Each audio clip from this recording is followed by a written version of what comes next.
Се, зошто викам дека во оваа држава една од последните останати професионални институции е основното јавно обвинителство за гонење на организиран криминал и корупција. ОјОГ, обвинителката Ивана Трајчева, денес поднесе 3 кривични пријави и еден предлог против 23 полициски службеници, кои што биле одговорни вечерта на случување на пожарот, значи на 15-16 март. И тоа, поднесени се кривични пријави против оние кои што ја вршеле акцијската контрола, не ја спречили употребата на пиротехнички средства и против началниците и одговорните лица во СВР Штип, ОВР Кочани, мислам дека ОВР Порвој Штип и Виница. Точно имено, како што збориме дека треба да одговараат тие и тие лица.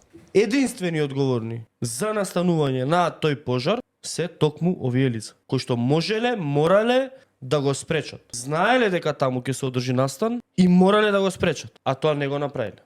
Меѓу другото, поднесени се и кривични пријави затоа што постапиле без соодветен акцијски план, без почитување на стандардни оперативни процедури и така натаму, да не навлегувам сега во кривична пријава, меѓутоа кривичната пријава е составена од тоа што го збориме овдека 11 месеци. И у неколку наврати кажав, ако некој ја спаси истрагава, ако некој се избори да има правда за оваа трагедија, тоа ќе биде токму ОјОГ и обвинителката Ивана. И тачно така испадна.